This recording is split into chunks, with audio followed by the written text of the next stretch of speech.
सहनाववतो सहनौ भुनक्तु सह वीर्यङ्करवावहै तेजस्विनावधीतमस्तु मा विद्विषावहै। ॐ शान्ति शान्ति शान्तिः। श्रुतिस्मृतिपुराणानाम् आलयं करुणालयं नमामि भगवत्पादं शङ्करं लोकशङ्करं नमामि भगवत्पादशङ्करं लोकशङ्करं वन्दे तं सच्चिदानन्दं यतिवर्यं महामतिं वेदवेदान्तसारज्ञं सद्गुरुं प्रणतोऽस्म्यहम् सदाशिवसमारम्भां शङ्कराचार्यमध्यमाम् अस्मदाचार्यपर्यन्तां वन्दे गुरुपरम्पराम्।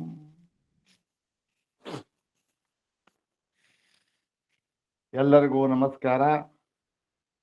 ಎಲ್ಲರಿಗೂ ಕೂಡ ಈ ದಿನ ಶ್ರೀರಾಮನವಮಿಯ ಶುಭಾಶಯಗಳನ್ನು ಹೇಳುತ್ತಾ, ಮರ್ಯಾದಾ ಪುರುಷೋತ್ತಮನಾದ ಶ್ರೀರಾಮಚಂದ್ರನು ನಮ್ಮೆಲ್ಲರಿಗೂ ಕೂಡ ಸಕಲ ಸನ್ಮಂಗಳಗಳನ್ನು ದಯಪಾಲಿಸಲಿ ಅಂತ ಹೇಳ್ತಾ, ಇವತ್ತು ಈ ರಾಮಾಯಣ ಸಂದರ್ಭ, ರಾಮನವಮಿಯ ಸಂದರ್ಭ ಆದ್ದರಿಂದ ಈ ರಾಮನ ಬಗ್ಗೆ ಕೆಲವು ಮಾತುಗಳನ್ನು ಹೇಳಿ ನಂತರ ಕೆಲವು ಈ ರಾಮಾಯಣದ ಶ್ಲೋಕಗಳು, ಅದ್ಯಾವುದು ಸಂಪುಟೀಕರಣದ ಶ್ಲೋಕಗಳು ಅಂತ ಅದನ್ನು ಅಡಕ ಮಾಡಿ ಇಂಥದ್ದು ಪಾರಾಯಣಕ್ಕೆ ಅಂತ ಹೇಳಿ ನಿಗದಿ ಮಾಡಿದ್ದಾರೆ. ಅದನ್ನು ಮಾತ್ರ ನಾವು ಓದಿ ಶ್ರೀರಾಮಚಂದ್ರನ ಅನುಗ್ರಹವನ್ನು ಪಡೆದು ನಂತರ ಈ ಒಂದು ಪ್ರಕೃತ ಪಾಠದ ಭಾಗವನ್ನು ಶುರು ಮಾಡೋಣ. ಈ ದಿನ ಶ್ರೀರಾಮನವಮಿ, ಸೂರ್ಯೋದಯಕ್ಕೆ ನವಮಿ ತಿಥಿ ಇದೆ. ಆದ್ದರಿಂದ ನಮಗೆ ನವಮಿ ಗಣನೆ, ಚೈತ್ರ ಮಾಸ ಶುಕ್ಲ ಪಕ್ಷ ನವಮಿ ತಿಥಿ. ಈ ದಿನ ಈ ಒಂದು ಶ್ರೀ ರಾಮಚಂದ್ರನ ಜನ್ಮದಿನೋತ್ಸವ ಅಂತ ಹೇಳಿ ಆಚರಣೆ ಮಾಡ್ತಾರೆ. ಎಲ್ಲಿ ಆಚರಣೆ ಮಾಡ್ತಾರೆ ಅಂತಂದರೆ ಕೇವಲ ಕರ್ನಾಟಕದಲ್ಲ, ಮತ್ತು ಭಾರತ ದೇಶದಲ್ಲ, ಮತ್ತು ಇಡೀ ವಿಶ್ವದಲ್ಲಿ ನೋಡಿ, ಎಲ್ಲಾದರೂ ಹೋಗಿ ನಮ್ಮ ಭಾರತ ದೇಶದಲ್ಲಂತೂ ಪ್ರಸಿದ್ಧವಾಗಿದೆ. ಯಾವ ಒಂದು ಮೂಲೆಯ ಹಳ್ಳಿಗಾರು ಹೋಗಲಿ, ಅಲ್ಲಿ ಒಂದು ರಾಮ ಮಂದಿರ ಅಂತ ಇರುತ್ತೆ. ಆ ರಾಮ ಮಂದಿರ ಹೇಗೆ ಬೇಕಾದರೂ ಇರಲಿ, ಗುಡಿಸಲಲ್ಲಿರಬಹುದು, ಭವ್ಯವಾದ ಕಟ್ಟಡ ಇರಬಹುದು, ಹೇಗೆ ಬೇಕಾದರೂ ಇರಬಹುದು, ಅಲ್ಲಿ ಒಂದು ರಾಮ ಮಂದಿರ ಅಂತ ಇರುತ್ತೆ. ಅಲ್ಲಿ ಪಟ್ಟಾಭಿರಾಮಚಂದ್ರನ ವಿರಾಜಮಾನನಾಗಿರ್ತಾನೆ, ಮತ್ತೆ ಆಂಜನೇಯ ಇದ್ದೇ ಇರ್ತಾರೆ. ಒಂದು ವೇಳೆ ರಾಮ ಮಂದಿರ, ಶ್ರೀರಾಮನ ದೇವಸ್ಥಾನ ಅಂತ ಇಲ್ಲದಿದ್ದರೂ ಕೂಡ ಪ್ರತಿಯೊಂದು ಹಳ್ಳಿಯಲ್ಲಿಯೂ ಕೂಡ ಆಂಜನೇಯನ ದೇವಸ್ಥಾನ, ಆಂಜನೇಯನ ವಿಗ್ರಹ ಅಂತೂ ಇದ್ದೇ ಇರುತ್ತೆ. ಯಾವುದೇ ಹಳ್ಳಿಯಲ್ಲಿ ನೋಡಿ, ಅದು ಮರದ ಕೆಳಗಡೆ ಇರಬಹುದು ಅಥವಾ ಭವ್ಯವಾದ ಕಟ್ಟಡ ಇರಬಹುದು, ಇದ್ದೇ ಇರುತ್ತೆ. ಅಷ್ಟರ ಮಟ್ಟಿಗೆ ಪ್ರಸಿದ್ಧವಾಗಿರ್ತಕ್ಕಂಥದ್ದು ಈ ಒಂದು ಶ್ರೀರಾಮಚಂದ್ರನ ಚರಿತ್ರೆ ಅಂತಕ್ಕಂಥದ್ದು. ಅತ್ಯಂತ ಪುಣ್ಯಪ್ರದವಾದ ಚರಿತ್ರೆ. ಇದು ರಚನೆ ಮಾಡಿದ್ಯಾರು? ಆದಿಕವಿ ವಾಲ್ಮೀಕಿ. ನಂತರ ಅದನ್ನು ಆಧರಿಸಿ ಎಷ್ಟೋ ರಾಮಾಯಣಗಳು ಬಂದುಬಿಟ್ಟಿವೆ. ಇದರ ತನಕ ಇವತ್ತಿನ ತನಕ ಎಷ್ಟೋ ರಾಮಾಯಣಗಳು ಬಂದಿವೆ. ಈ ಒಂದು ಸಂದರ್ಭದಲ್ಲಿ ರಾಮಾಯಣದಲ್ಲಿ ಬೇಕಾದಷ್ಟು ಪಾತ್ರಗಳು ಬರ್ತವೆ. ಯಾವ ಪಾತ್ರ ಮುಖ್ಯವಾದದ್ದು ಎಂಬುದಾಗಿ ವಿಚಾರ ಸಂಕಿರಣಗಳು ನಡೀತಲೇ ಇವೆ. ರಾಮಾಯಣದಲ್ಲಿ ಯಾವ ಪಾತ್ರ ಬಹಳ ಮುಖ್ಯವಾದದ್ದು ಅಂತ ಬೇಕಾದಷ್ಟು ಸಂಕಿರಣ ನಡೀತಾ ಇದೆ.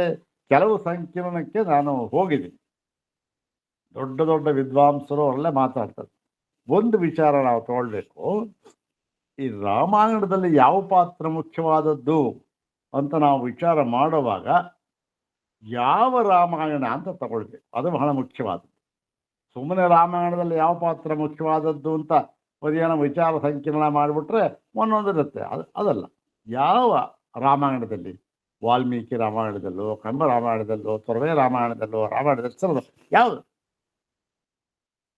ಹೀಗೆ ತಗೊಂಡಾಗ ನಮಗೆ ಎಲ್ಲದಕ್ಕೂ ಕೂಡ ಆಧಾರಭೂತವಾಗಿರತಕ್ಕಂಥದ್ದು ವಾಲ್ಮೀಕಿ ರಾಮಾಯಣ. ಈ ವಾಲ್ಮೀಕಿ ರಾಮಾಯಣದಲ್ಲಿ ಆ ಒಂದು ಗ್ರಂಥದಲ್ಲಿ ಯಾವ ಪಾತ್ರ ಬಹಳ ಮುಖ್ಯವಾದದ್ದು ಅಂತಂದ್ರೆ, ಎಲ್ಲದರಲ್ಲೇ ಬೇಕಾದಷ್ಟು ವಿಶ್ಲೇಷಣೆ ಮಾಡ್ತಾರೆ, ಒಳ್ಳೆ ವಿದ್ವತ್ ಸಭೆಗಳಾಗಿವೆ, ಶ್ಲೋಕಗಳನ್ನು ಹೇಳ್ತಾರೆ, ರಾಮಾಯಣ ಶ್ಲೋಕಗಳನ್ನು ನಿರರ್ಗಳವಾಗಿ ಹೇಳ್ತಾರೆ, ಹೇಳಿ ಸಿದ್ಧ ಮಾಡ್ತಾರೆ. ಆದರೂ ಕೂಡ ಈ ಯಾವ ಪಾತ್ರ ಪ್ರಧಾನವಾಗಿದೆ ಅಂತ ಹೇಳೋದಕ್ಕೆ ಸರಿಯಾದ ವ್ಯಕ್ತಿ ಯಾರು, ಇಂಥ ಪಾತ್ರ ಪ್ರಧಾನವಾಗಿದೆ ಅಂತ ಹೇಳೋದಕ್ಕೆ ಸರಿಯಾದ ವ್ಯಕ್ತಿ ಯಾರು? ಬೇಕಾದಷ್ಟು ಜನ ಇರ್ತಾರಲ್ವಾ, ಒಂದು ವಿಚಾರ ಸಂಕಿರಣ ಮಾಡಿದಾಗ ದೊಡ್ಡ ದೊಡ್ಡವರು ಇರ್ತಾರೆ, ವಿದ್ವಾಂಸ ಇರ್ತಾರೆ. ಯಾರು ಅಧಿಕೃತವಾಗಿ ಯಾರ ಮಾತು ನಾವು ಕೇಳಬೇಕು ಅಂದರೆ ನಮಗೆ ಸರಿಯಾದ ಉತ್ತರ ಬರೋದೇ ಇಲ್ಲ. ಯಾಕೆ? ಎಲ್ಲರೂ ಕೂಡ ಮಹಾನ್ ಮಹಾನ್ ವಿದ್ವಾಂಸರೇ.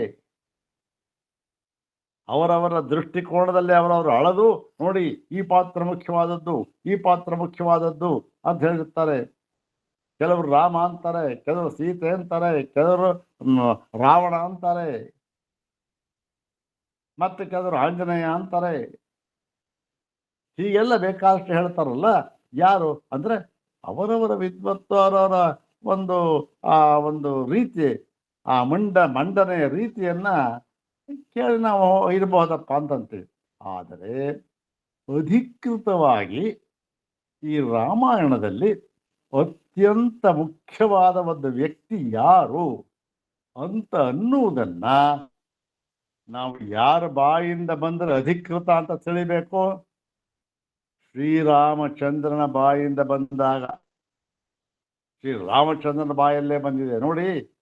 ರಾಮಚಂದ್ರ ರಾಮಾಯಣ ಇರುತ್ತಲ್ಲ, ಅವನ ತಿಳಿತಾರೆ. ಇಲ್ಲಿ ಇಷ್ಟೂ ಪ್ರಕರಣದಲ್ಲಿ ಎಲ್ಲಿ ರಾಮನ ಒಂದು ಜನ್ಮದಿಂದ ಹಿಡಿದು ಪಟ್ಟಾಭಿಷೇಕದವರೆಗೂ ಕೂಡ ಬಂದಿರತಕ್ಕಂಥ ಸಂದರ್ಭದಲ್ಲಿ ಎಲ್ಲವನ್ನು ವಿಶ್ಲೇಷಣೆ ಮಾಡಿ, ಪಟ್ಟಾಭಿಷೇಕ ನಡೀತಾ ಇದೆ, ಎಲ್ಲರೂ ಬಂದಿದ್ದಾರೆ. ಆ ಒಂದು ಎಲ್ಲರ ಉಪಸ್ಥಿತಿಯಲ್ಲಿ ರಾಮಚಂದ್ರ ಪ್ರತಿಯೊಬ್ಬರಿಗೂ ಕೂಡ ಅವರ ಒಂದು ಯಥಾಶಕ್ತಿ, ಅವರ ಒಂದು ಯಥಾ ಮರ್ಯಾದೆ ಅದನ್ನು ನೋಡಿ ಅವರಿಗೆ ಒಂದು ಪುರಸ್ಕಾರವನ್ನು ಮಾಡ್ತಾ ಇದ್ದಾನೆ. ಆಗ ರಾಮ ಒಂದು ಮಾತು ಹೇಳ್ತಾನೆ, ನೋಡಿ ಎಲ್ಲರಿಗೂ ಪುರಸ್ಕಾರ ಆಯಿತು, ಇನ್ನು ಈ ಸಭೆ ಮುಗೀತಾ ಇದೆ ಅಂತ ಹೇಳ್ತಾನೆ. ಅರೆ ಜನದವರೆಲ್ಲ ಏನು ಗುಸು ಗುಸು ಗುಸು ಗುಸು ಮಾತಾಡ್ತಾ ಇದ್ದಾರೆ. ಏನ್ರಿ, ಎಲ್ಲರಿಗೂ ಸನ್ಮಾನ ಮಾಡಿದ ಈ ಶ್ರೀರಾಮಚಂದ್ರ, ಆದರೆ ಪಕ್ಕದಲ್ಲೇ ಕೂತಿದ್ದಾನೆ ಆಂಜನೇಯ, ಅವನು ಏನು ಕೊಡಲೇ ಇಲ್ವಲ್ಲಪ್ಪ, ಏನು ಒಂದು ಮಾತು ಆಡಲೇ ಇಲ್ವಲ್ಲ, ಇದೆಂಥದ್ದು ಅಂತ ಹೇಳಿ ಎಲ್ಲ ಅವರವರ ಇದಕ್ಕೆ ತಕ್ಕಂತೆ ಮಾತಾಡ್ತಾ ಇರ್ತಾರೆ. ಆವಾಗ ಸಭೆ ಸಂಪನ್ನವಾಗುತ್ತೆ. ಆದರೆ ಸಂಪನ್ನವಾಗುವುದಕ್ಕಿಂತ ಮುಂಚೆ ಒಂದು ಮಾತನ್ನು ಹೇಳ್ತಾ ಇದ್ದೀನಿ ಅಂತ ಹೇಳಿಬಿಟ್ಟು ರಾಮಚಂದ್ರ ಹೇಳ್ತಾನೆ, ನೋಡಿ ಈ ಒಂದು ಸಭೆಯಲ್ಲಿ ಎಲ್ಲರೂ ಕೂಡ ಭಾಗಿಗಳಾಗಿದ್ದೀರಿ. ಅವರವರ ಯೋಗ್ಯತೆಗೆ ತಕ್ಕಂತೆ ಅವರಿಗೆ ಪುರಸ್ಕಾರವನ್ನು ಕೂಡ ನಾವು ಮಾಡಿದ್ದೇವೆ. ಆದರೆ ಈ ಆಂಜನೇಯ ಇದ್ದಾನಲ್ಲ, ಇವನಿಗೆ ಏನು ಪುರಸ್ಕಾರವನ್ನ ಮಾಡಿಲ್ಲ. ಈಗ ಈ ಆಂಜನೇಯನಿಗೆ ನಾನು ಪುರಸ್ಕಾರವನ್ನು ಮಾಡ್ತಾ ಇದ್ದೇನೆ ಅಂತ ಹೇಳ್ತಾನೆ. ಆವಾಗ ಎಲ್ಲರೂ ಕೂಡ ಏನಪ್ಪ, ಇನ್ನು ಇವನಿಗೆ ಇನ್ನೆಂಥ ಪುರಸ್ಕಾರ ದೊರೀಬಹುದು? ಎಲ್ಲರಿಗೂ ಏನು ಒಳ್ಳೆ ಆರೋಗ್ಯ ರತ್ನಮಣಿ, ರತ್ನಹಾರ, ಇನ್ನೇನೋ ಆಮೇಲೆ ಕಾಂಚನ ಎಲ್ಲ ಸಿಕ್ಕಿರುತ್ತೆ. ಇವನು ಏನು ಕೊಡ್ಬೋದು ಆಂಜನೇಯನಿಗೆ ಅಂತ ಹೇಳಿ ಎಲ್ಲರಿಗೂ ಕುತೂಹಲ. ಅಂಥ ಒಂದು ಆಂಜನೇಯನ ಕೊಡೋ ಅಂಥ ಯೋಗ್ಯತೆ, ಅವನು ಆಂಜನೇಯ ಕೊಡೋ ಅಂಥ ವಸ್ತು ಯಾವುದು ಅಂತಕ್ಕಂಥದ್ದೆಲ್ಲ ವಿಚಾರ ಮಾಡಿ ಎಲ್ಲ ಬಹಳ ಕುತೂಹಲದಿಂದ ನೋಡ್ತಾ ಇರ್ತಾರೆ. ಆವಾಗ ರಾಮ ಆಂಜನೇಯನ ಕರೆದು, ಬಾ ಆಂಜನೇಯ ಅಂಥೇಳಿ ತನ್ನ ಕೊರಳಲ್ಲಿದ್ದ ಕಂಠೀಹಾರವನ್ನು ಹಾಕಿ, ಇದೆಲ್ಲ ನಿನಗೆ ಪುರಸ್ಕಾರ, ಯಾವುದು ಕಂಠೀಹಾರ ಅಲ್ಲ, ಇದು ನಿನಗೆ ಕೊಡ್ತಕ್ಕಂಥ ಪುರಸ್ಕಾರ ಅಂತ ಹೇಳಿ ಅವನನ್ನ ಗಾಢವಾಗಿ ಆಲಿಂಗನ ಮಾಡ್ಕೊಂಡ್ಬಿಡ್ತಾನೆ. ಇದು ನಿನಗೆ ಆಂಜನೇಯನ ಕೊಡ್ತಕ್ಕಂಥ ಪುರಸ್ಕಾರ, ನನ್ನ ಗಾಢಾಲಿಂಗನ ಅಷ್ಟೇ, ಇನ್ನೇನು ಕೊಡೋದಕ್ಕೆ ನನಗೆ ಶಕ್ತಿ ಇಲ್ಲ ಈ ಆಂಜನೇಯನಿಗೆ. ಯಾಕೆ ಅಂತಂದರೆ, ಈ ಒಂದು ರಾಮಾಯಣದಲ್ಲಿ, ಈ ಒಂದು ಪ್ರಕರಣದಲ್ಲಿ ಆಂಜನೇಯನ ಪಾತ್ರ ಇದೆಯಲ್ಲ, ಅದಕ್ಕೆ ಸರಿಸಾಟಿಯಾದದ್ದು ಇನ್ನೊಂದಿಲ್ಲ ಅಂತ ಹೇಳಿ ರಾಮಚಂದ್ರ ಅವನಿಗೆ ಪುರಸ್ಕಾರ ಮಾಡ್ತಾನೆ ಗಾಢಾಲಿಂಗನದಿಂದ. ಕಂಠೀಹಾರ ಹಾಕ್ತಾನೆ, ಅದು ಸಾಂಪ್ರದಾಯಿಕವಾಗಿರ್ತಾ ಇದೆ, ಅದೆಲ್ಲ ಅಂತ ಹೇಳಿ ಇದು ನಿನಗೆ ಕೊಡ್ತಕ್ಕಂಥ ಪುರಸ್ಕಾರ, ಬಾ ಆಂಜನೇಯ ಅಂಥೇಳಿ ಗಾಢಾಲಿಂಗನ ಮಾಡಿಕೊಂಡು ಸಭೆಯೆಲ್ಲ ಭಾಷೋದ್ಗಾರದಿಂದ ಕೂಗುತ್ತೆ. ಅಲ್ಲಿಗೆ ಏನಾಯಿತು, ರಾಮನ ಬಾಯಲ್ಲಿ ಬಂದ ಹಾಗೆ ರಾಮಾಯಣದಲ್ಲಿ ಅತ್ಯಂತ ಮುಖ್ಯವಾದ ಪಾತ್ರ ಯಾವುದು? ಆಂಜನೇಯ. ಹೌದು ತಾನೆ? ಹೀಗೆ ಇವತ್ತೂ ಕೂಡ ಎಲ್ಲೆಲ್ಲಿ ರಾಮಾಯಣದ ಕಥೆ ಓದಿ ಎಲ್ಲ ಮಾಡ್ತಾರೋ, ಕೊನೆಯಲ್ಲಿ ಆಂಜನೇಯನ ಒಂದು ಸ್ತುತಿಯನ್ನು ಮಾಡ್ತಕ್ಕಂಥದ್ದು ಪರಿಪಾಠ ಇವತ್ತಿಗೂ ಓದಿದೆ. ಇರಲಿ, ಈ ರಾಮಾಯಣದ ಬಗ್ಗೆ ಇಷ್ಟು ಸಾಕು. ಯಾಕೆ ರಾಮಾಯಣ ಕಥೆ ಎಲ್ಲರೂ ಗೊತ್ತಿರ್ತಕ್ಕಂಥದ್ದು, ಇದನ್ನೇ ಹೇಳ್ಕೊಂಡ ಪ್ರಯೋಜನ ಇಲ್ಲ, ಕೆಲವು ಭಾಗ ಮಾತ್ರ ಹೇಳಬೇಕು ಅಂತ ಇತ್ತು. ಆಂಜನೇಯದ ಇದನ್ನು ಹೇಳಾಯ್ತು. ಈಗ ಈ ಒಂದು ಸಂದರ್ಭದಲ್ಲಿ ಸಾಮಾನ್ಯವಾಗಿ ಏನು ಮಾಡ್ತಾರೆ, ಈ ರಾಮನವಮಿ ಅಂತ ಹೇಳಿಬಿಟ್ಟು 9 ದಿನಗಳಲ್ಲಿ ಈ ರಾಮಾಯಣವನ್ನು ಪಾರಾಯಣ ಮಾಡ್ತಾರೆ. 9 ದಿನಗಳಲ್ಲಿ ಪಾರಾಯಣ ಮಾಡ್ತಾರೆ. ನಾವು ಕೂಡ ಈಗ ಈ ನಮ್ಮ ಟೈಮ್ ಇಲ್ಲ ಇವಾಗ, ಸ್ವಲ್ಪ ಅದರ ಒಂದು ಸಂಪುಟೀಕರಣದ ಭಾಗ ಮಾತ್ರ ಪಾರಾಯಣ ಮಾಡೋಣ. ಪಾರಾಯಣ ಮಾಡಬೇಕಾದ್ರೆ ವಿಧಿ ಈ ಸಾಮಾನ್ಯವಾಗಿ ಎಲ್ಲ ಪಾರಾಯಣದ ವಿಧಿ ಅಂತ ಇಲ್ಲೂ ಇರುತ್ತೆ. ಏನು, ಮೊಟ್ಟ ಮೊದಲು ಈ ದೇಶಕಾಲ ಸಂಕೀರ್ತನೆ ಮಾಡಬೇಕು, ಸಂಕಲ್ಪ ಅಂತ ಇರುತ್ತಲ್ಲ,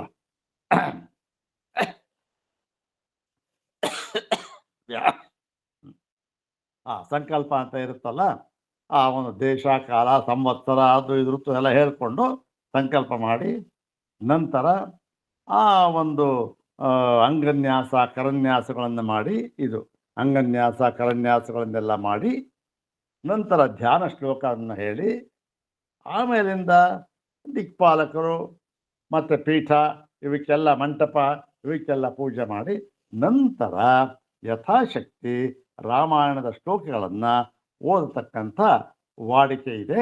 ಅದರಲ್ಲಿ ಓದಬೇಕಾದ್ರೆ ಈ ರಾಮಾಯಣ ಪೂರ್ತಿ ಓದೋದಕ್ಕೆ ಅಂತ ಓದ್ತಾರೆ, 9 ದಿನದಲ್ಲಿ ಓದ್ತಾರೆ, ಇಲ್ಲ. ಆದರೆ ಈಗ ನಾವು ಈ ಪ್ರಕೃತದಲ್ಲಿ ಈ ಸಂಪುಟೀಕರಣದ ಆ ರಾಮಾಯಣ ಶ್ಲೋಕ ಪ್ರಾರಂಭ ಮಾಡಬೇಕಲ್ಲ, ಅದನ್ನು ಮಾತ್ರ ಮಾಡಿ ಕೆಲವು ಆ ಒಂದು ಮಂಗಳ ಶ್ಲೋಕಗಳನ್ನು ಮಾತ್ರ ಪಾರಾಯಣವನ್ನು ಮಾಡೋಣ. ಈಗ ರಾಮಾಯಣ ಶ್ಲೋಕ ಪಠನಂ ಅಹಂ ಕರಿಷ್ಯೆ ಅಂತ ಹೇಳಿ ಸಂಕಲ್ಪ ಮಾಡ್ತಾರೆ. ಮಾಡಿಬಿಟ್ಟು ಮೊಟ್ಟ ಮೊದಲಿಗೆ ಗಣಪತಿ ಧ್ಯಾನ. ಶುಕ್ಲಾಂಬರಧರಂ ವಿಷ್ಣುಂ ಶಶಿವರ್ಣಂ ಚತುರ್ಭುಜಂ ಪ್ರಸನ್ನವದನಂ ಧ್ಯಾಯೇತ್ ಸರ್ವವಿಘ್ನೋಪಶಾಂತಯೇ. ವಾಗೀಶಾದ್ಯಾಸ್ತು ಮನಸಃ ಸರ್ವಾರ್ಥಾನಾಮುಪಕ್ರಮೇ ಯಂ ನತ್ವಾ ಕೃತಕೃತ್ಯಾಸ್ಯು ತನ್ನಮಾಮಿ ಗಜಾನನಂ. ಗಣಪತಿ ಸ್ತೋತ್ರ. ಆಮೇಲಿಂದ ಸರಸ್ವತಿಯ ಸ್ತೋತ್ರ. ಸರಸ್ವತಿ ನಮಸ್ತುಭ್ಯಂ ವರದೆ ಕಾಮರೂಪಿಣಿ ವಿದ್ಯಾರಂಭಂ ಕರಿಷ್ಯಾಮಿ ಸಿದ್ಧಿರ್ಭವತು ಮೇ ಸದಾ. ಆಮೇಲಿಂದ ಒಂದು ಗುರು ಪ್ರಾರ್ಥನೆ. ಗುರುರ್ಬ್ರಹ್ಮ ಗುರುರ್ವಿಷ್ಣು ಗುರುರ್ದೇವೋ ಮಹೇಶ್ವರ ಗುರು ಸಾಕ್ಷಾತ್ ಪರಂ ಬ್ರಹ್ಮ ತಸ್ಮೈ ಶ್ರೀ ಗುರವೇ ನಮಃ. ಅಖಂಡಮಂಡಲಾಕಾರಂ ವ್ಯಾಪ್ತಂ ಯೇನ ಚರಾಚರಂ ತತ್ಪದಂ ದರ್ಶಿತಂ ಯೇನ ತಸ್ಮೈ ಶ್ರೀ ಗುರವೇ ನಮಃ.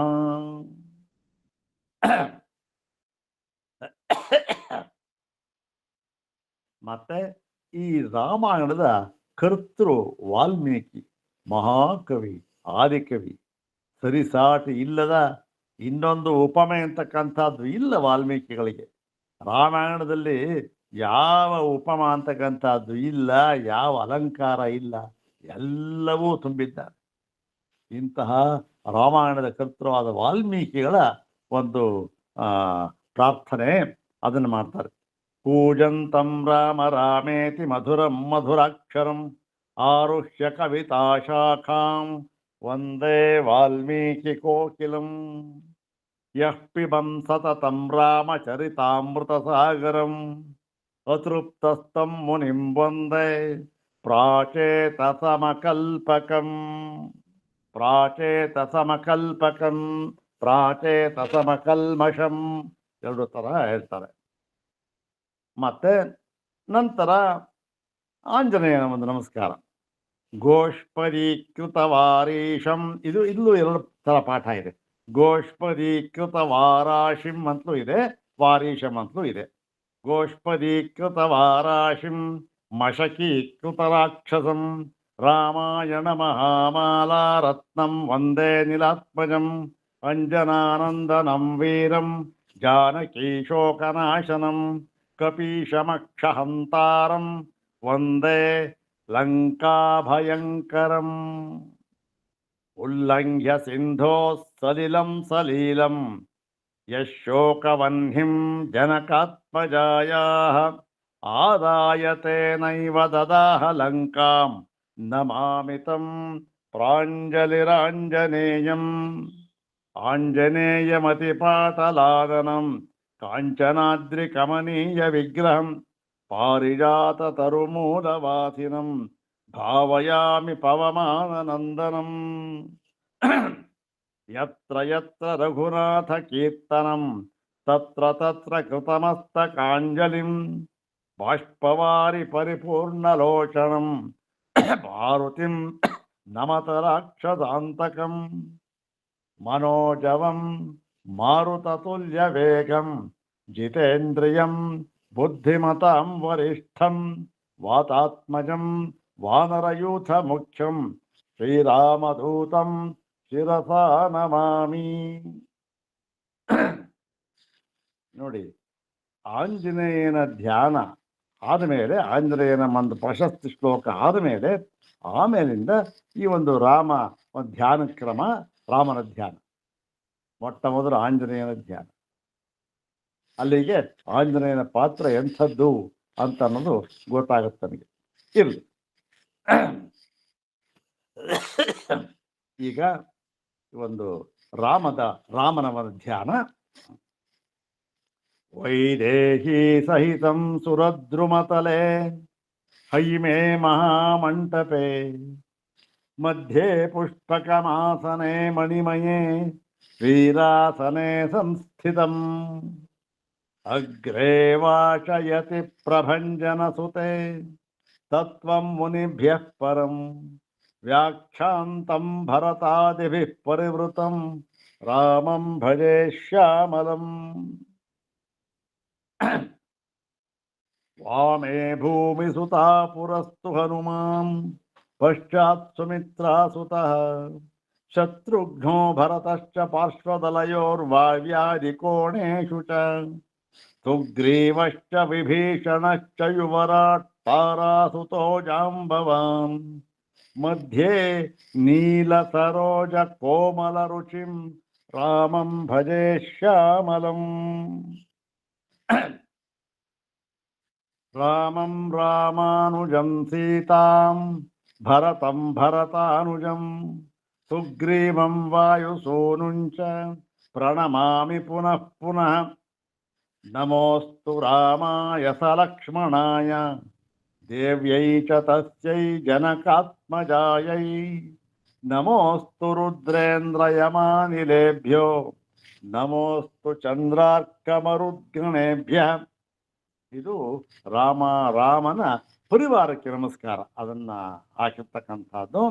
ಇನ್ನೊಂದು ಈಗ ಕೊನೆಯದಾಗಿ ಏನಾಗುತ್ತೆ, ರಾಮಾಯಣ ನಮಸ್ಕಾರ. ರಾಮಾಯಣ ಗ್ರಂಥಕ್ಕೆ, ಆ ಒಂದು ಗ್ರಂಥಕ್ಕೆ ನಮಸ್ಕಾರ ಮಾಡಿ.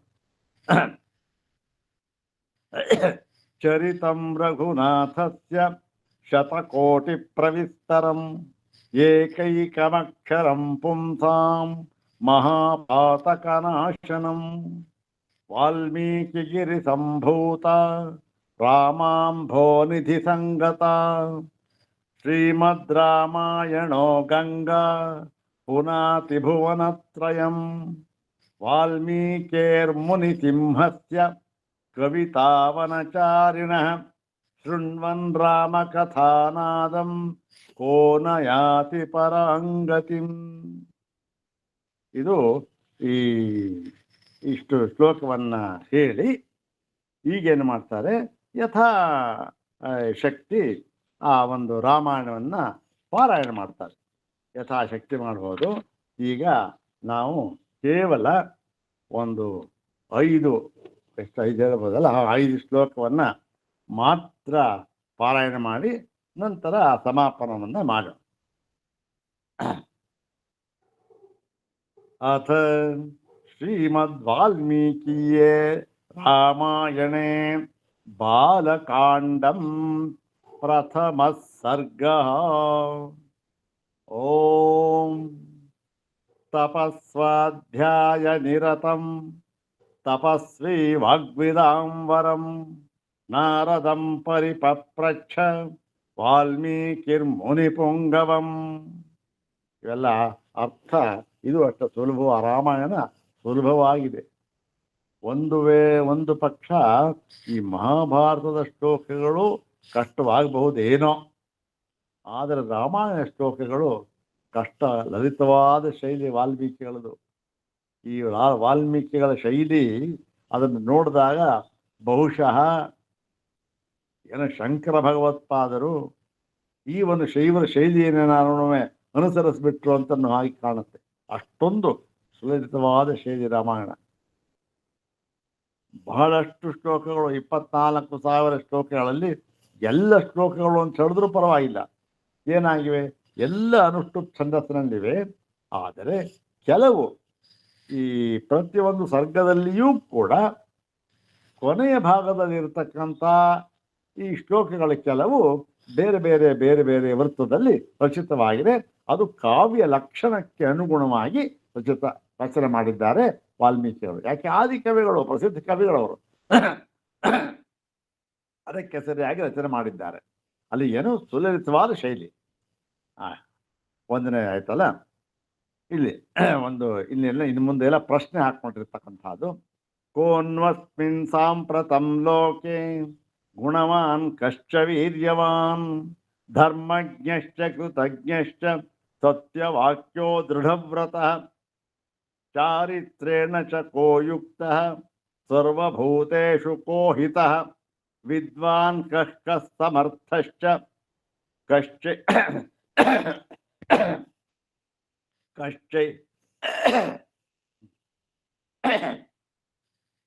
ಕಶ್ಚೈಕ ಪ್ರಿಯದರ್ಶನಃ ಕಶ್ಚ ಏಕ ಪ್ರಿಯದರ್ಶನಃ ಆತ್ಮವಾನ್ ಕೋಜಿತ ಕ್ರೋಧೋ ದ್ಯುತಿಮಾನ್ ಕೋನುಸೂಯಕಃ ಕಸ್ಯ ಬಿಭ್ಯತಿ ದೇವಾಶ್ಚ ಜಾತರೋಷಸ್ಯ ಸಂಯುಗೇ.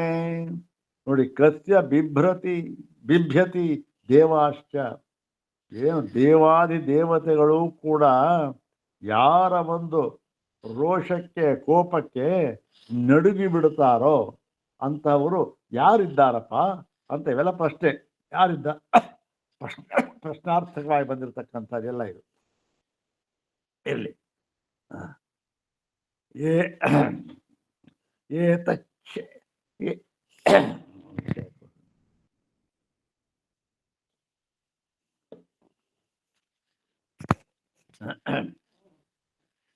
ಏತಚ್ಛಾಮ್ಯಹಂ ಶ್ರೋತುಂ ಪರಂ ಕೌತೂಹಲಂ ಹಿಮೇ.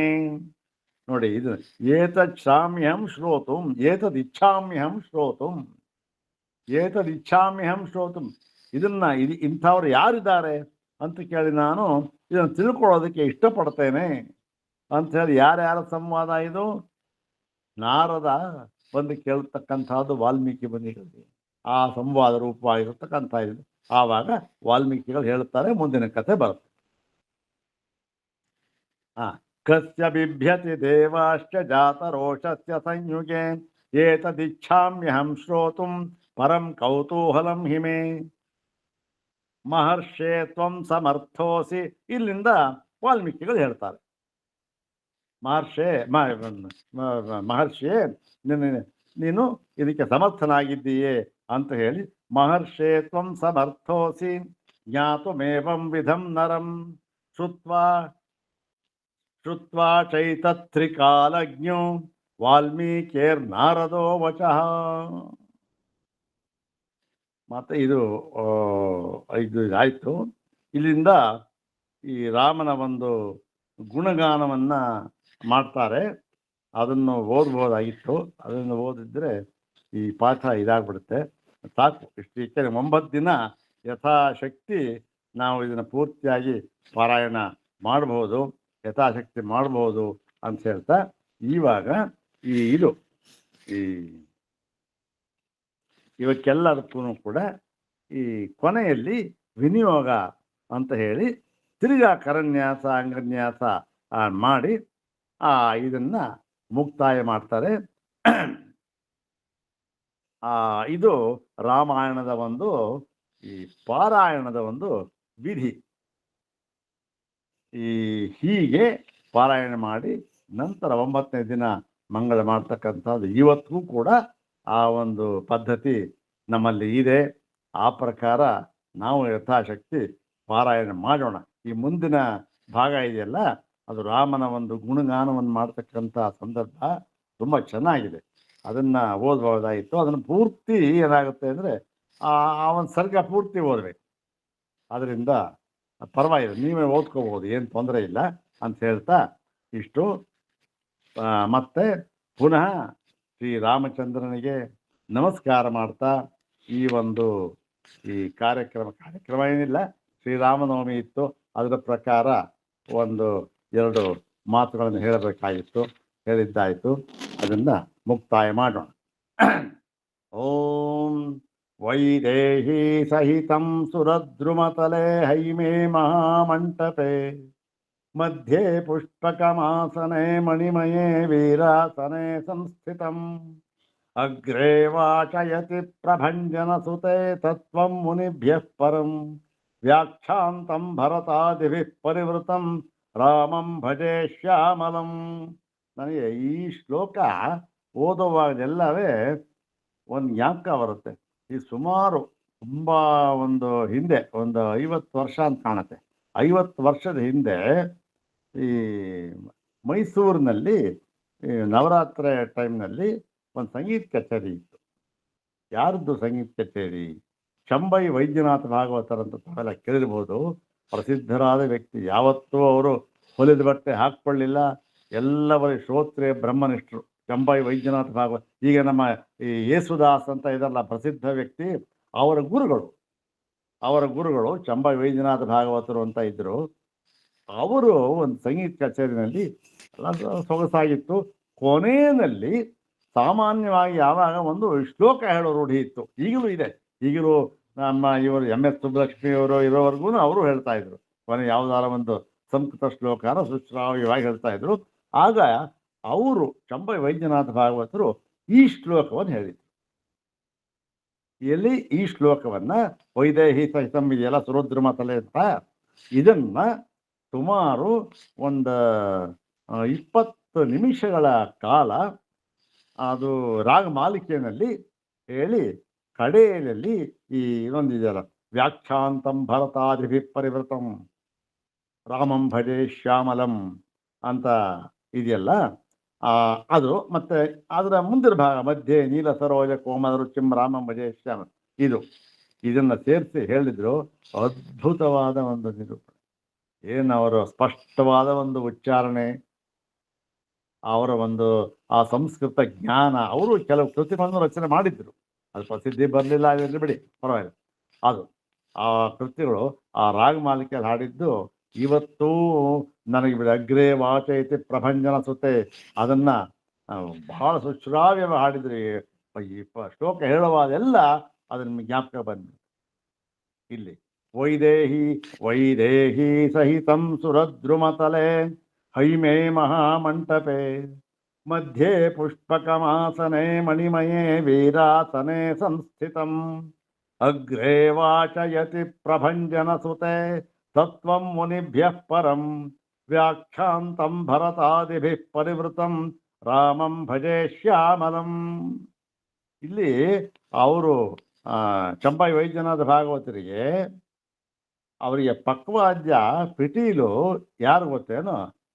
ನಮ್ಮ ಮೈಸೂರು ಚೌಡಯ್ಯನವರು, ಟಿ ಚೌಡಯ್ಯ.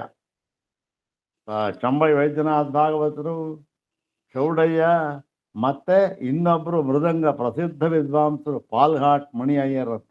ಪಾಲ್ಘಾಟ್ ಮಣಿ ಅಂತೀವ, ಯಾರು ಇಲ್ಲ, ಅವ್ರು ಒಬ್ಬರು ಇಲ್ಲ, ಪಾಲ್ಘಾಟ್ ಮಣಿ ಅಂತ. ಇವರು 3 ಜನ, ಇವರು ಏನು ಜಗತ್ ಪ್ರಸಿದ್ಧ ಜೋಡಿ ಇವರದ್ದು. ಜೋಡಿ ಸಮ್ಮೇಳನ ಇವರು 3 ಜನದ್ದು. ತ್ರಿವಳಿ ಚಂಬೈ ಚೌಡಯ್ಯ ಮಣಿ. ಎಲ್ಲೇ ಸಂಗೀತ ಚಂಬೈ ಚೌಡಯ್ಯ ಮಣಿ ಅಂದ್ಬಿಟ್ರೆ ಮುಗಿದಾಯ್ತು ಅಲ್ಲಿಗೆ. ಅದಕ್ಕೆ ಆ ಕಚೇರಿಗೆ ಅದನ್ನ ಬೆಲೆ ಕಟ್ಟೋಕ್ಕೆ ಆಗಲ್ಲ. ಆ ಥರ ಆ ಒಂದು ಸಂದರ್ಭದಲ್ಲಿ ಚೌಡಯ್ಯನವರು ಅಷ್ಟೇ ಏನೋ ಪಿಟೀಲು ಹೇಳೋ ಹಾಗೆ ಇಲ್ವಲ್ಲ. ಆದ್ದರಿಂದ ಅಲ್ಲೂ ಅವರು ಅಷ್ಟೇ ಬಹಳ ಚೆನ್ನಾಗಿ ರಾಗಮಾಲಿಕೆಯಲ್ಲಿ ಇದನ್ನ ನುಡಿಸಿದ್ರು. ಇರಲಿ. ಅವಾಮೇ ಭೂಮಿ ಸುತ ಪುರಸ್ತು ಹನುಮಾನ್ ಪಶ್ಚಾತ್ ಸುಮಿತ್ರಾ ಸುತಃ ಶತ್ರುಘ್ನೋ ಭರತಶ್ಚ ಪಾರ್ಶ್ವದಲಯೋರ್ ವಾಯ್ವ್ಯಾದಿ ಕೋಣೇಶು ಚ ಸುಗ್ರೀವಶ್ಚ ವಿಭೀಷಣಶ್ಚ ಯುವರಾಟ್ ತಾರಾಸುತೋ ಜಾಂಬವಾನ್ ಮಧ್ಯೆ ನೀಲ ಸರೋಜ ಕೋಮಲ ರುಚಿಂ ರಾಮಂ ಭಜೆ ಶ್ಯಾಮಲಂ ಅಂತಕ್ಕಂಥದ್ದು ಇಲ್ಲಿಂದ ಕೊನೆ ಮಾಡ್ತಾರೆ. ಕೆಲವು ಪ್ರಸಿದ್ಧವಾದ ಶ್ಲೋಕಗಳು ಕೂಡ ಅಲ್ಲೆಲ್ಲ ಇರ್ತಕ್ಕಂಥದ್ದು. ಧರ್ಮಾತ್ಮ ಸತ್ಯ ಸಂದಶ್ಚರ ಮೋದಾಶರ ತೆರೆಯರಿ ಅಂತ ಇದೆ.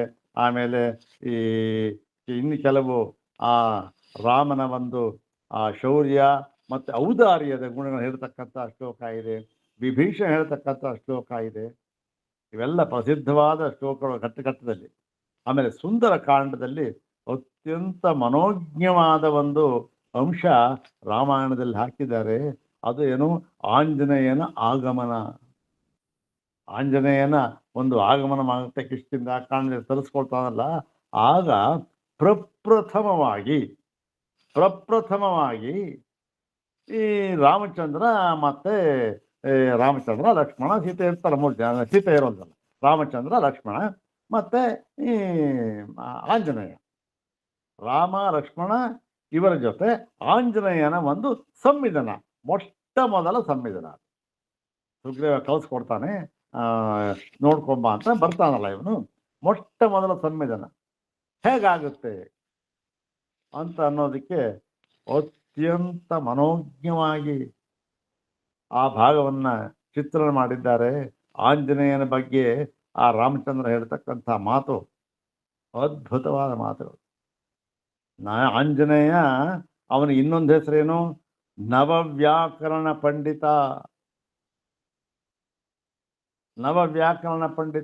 ನಾವು ಈಗ ವ್ಯಾಕರಣ ಏನು ಮಾಡ್ತಾ ಇದ್ದೇವೆ, ಅದು ಪಾಣಿನಿಯ ವ್ಯಾಕರಣ.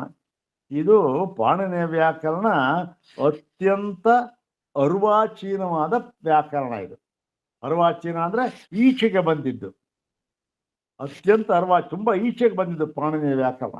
ಈಚೆಗೆ ಬಂದಿದ್ದು ಅಂದರೆ ಎಷ್ಟು ಸಾವಿರ ವರ್ಷ? 2500 ವರ್ಷಗಳ ಹಿಂದೆ ಯಾವುದು ಈ ಪಾಣಿನಿ ವ್ಯಾಕರಣ ಬಂದಿದ್ದು. ಅದಕ್ಕಿಂತ ಹಿಂದೆ ಇನ್ನೂ 8 ವ್ಯಾಕರಣ ಇತ್ತು. ಐಂದ್ರಂ ಚಾಂದ್ರಂ ಕಾಶಕೃಷ್ಣಂ, ಆಮೇಲೆ ಕೌಮಾರಂ ಶಾಕಟಾಯನಂ ಮರ್ತೋಗ್ಬಿಡ್ತು. ಹೀಗೆ 9 ವ್ಯಾಕರಣ ಇದೆ. ಪಾಣಿನಿಯ ಕ್ರಮದ ಕೊನೆಯಲ್ಲಿ ಬರುತ್ತೆ. ಐಂದ್ರಂ ಚಾಂದ್ರಂ ಕಾಶಕೃಷ್ಣಂ, ಇಲ್ಲಿ ಜ್ಞಾಪಕ ಬಂದಾಗ ಹೇಳ್ತೇನೆ. 9 ವ್ಯಾಕರಣ, ನವವ್ಯಾಕರಣ ಪಂಡಿತ. ಒಂದು ವ್ಯಾಕರಣ ನಾವು ಅಧ್ಯಯನ ಮಾಡೋದಕ್ಕೆ ಆಗೋದಿಲ್ಲ ಇವತ್ತು. 9 ವ್ಯಾಕರಣ ಪಂಡಿತ. ಇನ್ನು ಅವನ ಭಾಷೆ ಹೇಗಿರ್ಬೋದು, ಅವನ ಉಚ್ಚಾರಣೆ ಹೇಗಿರ್ಬೋದು, ಅವನ ಒಂದು ಆ ಪ್ರೆಸೆಂಟೇಷನ್ ಅಂತ ಏನು ಹೇಳ್ತೀವಿ ಈಗ, ಮೊಟ್ಟ ಮೊದಲ ಪ್ರೆಸೆಂಟೇಷನ್ ಹೇಗಿರ್ಬೋದು ಅಂತ ರಾಮನ ಬಾಯಿಲೇ ಬರುತ್ತೆ. ಓಹೋ, ಏ ಲಕ್ಷ್ಮಣ, ನೀನು ಮಾತಾಡಬೇಡಯ್ಯ, ನೀನು ಮಾತಾಡೋಕ್ಕಾಗಲ್ಲ ಇವನ ಹತ್ರ. ಅವನ ಮಾತು ನೋಡ್ತಾ ಇದ್ದಿಲ್ಲ, ಒಂದಾದರೂ ಕೂಡ ಅಪಶಬ್ದ ಬಂತೇನು? ನಕಿಂಚಿದ್ ಅಪಶಬ್ದಿತಂ, ಒಂದೇ ಒಂದು ಅಪಶಬ್ದ ಬಂದಿಲ್ಲ.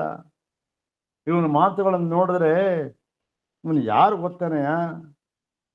ಋಗ್ವೇದವನ್ನ ಪೂರ್ಣವಾಗಿ ಸಾಂಗವಾಗಿ ಅಧ್ಯಯನ ಮಾಡದವನಿಂದ ಈ ತರಹ ಮಾತುಗಳು ಬರೋದು ಸಾಧ್ಯ ಇಲ್ಲ. ಏನು? ಋಗ್ವೇದವನ್ನ ಸಾಂಗವಾಗಿ ಅಂಗಸಹಿತವಾಗಿ ಅಧ್ಯಯನ ಮಾಡಿದ್ದರೆ ಮಾತ್ರ ಈ ತರಹ ಮಾತು, ಈ ತರಹ ಉಚ್ಚಾರಣೆ, ಈ ತರಹ ಪದಗಳು ಬರೋದಕ್ಕೆ ಸಾಧ್ಯ. ಮತ್ತೆ ಯಜುರ್ವೇದ, ಸಾಮವೇದ, ಅಥರ್ವವೇದ ಎಲ್ಲ ಚತುರ್ವೇದಗಳನ್ನು ಕೂಡ ಅಂಗಸಹಿತವಾಗಿ ಅಧ್ಯಯನ ಮಾಡಿರ್ತಕ್ಕಂಥವನೇ ಮಾತ್ರ, ಅವನ ಬಾಯಿಂದ ಮಾತ್ರ ಈ ತರಹ ಮಾತುಗಳು ಬರೋದಕ್ಕೆ ಸಾಧ್ಯ. ಕಣಯ್ಯ, ನೀನು ಮಾತಾಡಬೇಡ, ನಾನು ಮಾತಾಡ್ತೇನೆ ಅಂಥೇಳಿ ಆ ಒಂದು ಮರ್ಯಾದೆಯನ್ನು ಕೊಡ್ತಕ್ಕಂಥದ್ದು ರಾಮ. ಸಾಮಾನ್ಯವಾಗಿ ಇವರೆಲ್ಲ ಏನು ಮಾಡ್ತಾರೆ, ದೊಡ್ಡ ದೊಡ್ಡ ಮನುಷ್ಯರು ಬಂದಾಗ ಅವರೇನು ಮಾತಾಡೋದೇ ಇಲ್ಲ, ಅವ್ರ ಚೇಲಾಗಳು ಮಾತಾಡ್ತಾ ಇರ್ತಾರೆ, ಇಲ್ಲ ಮಾತಾಡಿ ಬಂದರೆ ಇರ್ತಾರೆ.